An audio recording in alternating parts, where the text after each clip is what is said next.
Bamandanga union প্রায় নদীগর্ভে চলে গেছে। তার মধ্যে 7 নম্বর ওয়ার্ড, বিশেষ করে 7 নম্বর ওয়ার্ড কুটিরচর থেকে মালিয়ানি পর্যন্ত, চরমুড়িয়া পর্যন্ত নদীগর্ভে বিলীন।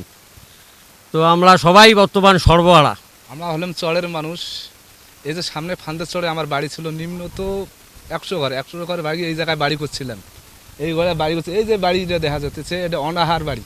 এই লোকের বাড়ি হলো কাজ করে রিক্সা চালায় কুমিল্লে রিক্সা চালায়। এই যে 3 জায়গায় বাড়ি ভাঙে এই জায়গায় আসছে, এই জায়গায় থেকে যে কোথায় যাবে এর কোনো স্থান নেই। এই জন্য আমরা করজোড়ে অনুরোধ করছি সরকারকে। আমরা এখানে চাই বেড়ি বাঁধ এবং যে পানি লেকের জন্য আবেদন জানিয়েছি। আমাদের এই বামনডাঙ্গা ইউনিয়নের এই 7 নম্বর ওয়ার্ড, এই গোয়ালটারি, এই যে পাশে যে ফাঁদেশ্বর, এখানে এই 1 সপ্তাহের ভিতরে কমপক্ষে 30টা বাড়ি নদী গর্ভে চলে গেছে।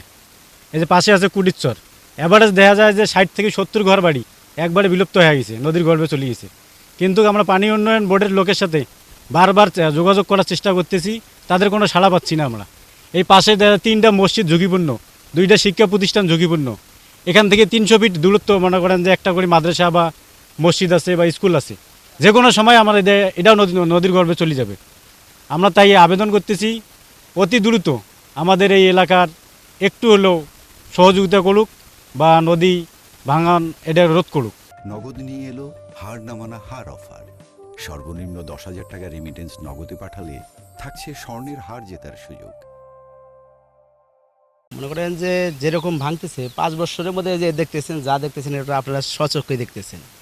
এটা 5 বছরের মধ্যে আমরা এই যে 3বার বাড়ি ভাঙলাম, অথচ নিজের কিন্তু ওই জমি জমা কোনো কিছু নাই। এখন মানুষের জমি টাকা দিলে দেয়, এখন তো বর্তমান টাকা দিয়েও পাইতেছি না, এরকম পরিস্থিতি। এই যে যেখানে আসছেন এখানে মনে করেন যে সকাল থেকে বোধহয় 10-15 হাত জায়গা ভাঙলো।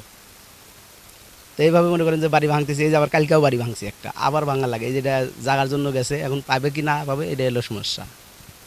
তো এটা পরবর্তী সরকারের জন্য আমরা এটা একটা আবেদন করতে চাই যে যদি আমাদের জন্য কিছু একটা করে বা কিছু একটা ডালের ব্যবস্থা বা বস্তার ব্যবস্থা কিছু দিয়ে দিত, একটু সেফ হইলেও আমরা একটু শান্তি পেতাম। সর্বশেষ কথা হলো আমাদের এইটাই যে আমাদের জন্য একটু কিছু করে। আমরা থাকি নদী ভাঙ্গা, এখন কোন অবস্থায় মনে করেন যে এখন কোনো জায়গা জোগা নাই। আমরা মাইসের জমিনে বাড়ি না থাকি, যে এখন শিখদানো ফের নদী আছে, এখন আল্লাহ মাবুদ পাক কোনে নিবে তা কবের পাই না। এখন কোনো জায়গা জোগা আমরা শিখদান করি নাই, এখন কোন জায়গা আল্লাহ নিব সেই জায়গায় যা থাকা না। নদী ভাঙ্গা এখন বাড়ি ঘর নিজের জমা জমি নাই, মাইসের জমিনে থাকি। 12-13 হাজার টাকা দিয়ে ক্ষয় বন্দুক নিছি, বাড়ি নিয়ে যাচ্ছি, মাইসে নিচে টিভিতে গরু আছে, 2-1 গরু টরু আবি যাবি পাইলা ফিরছে।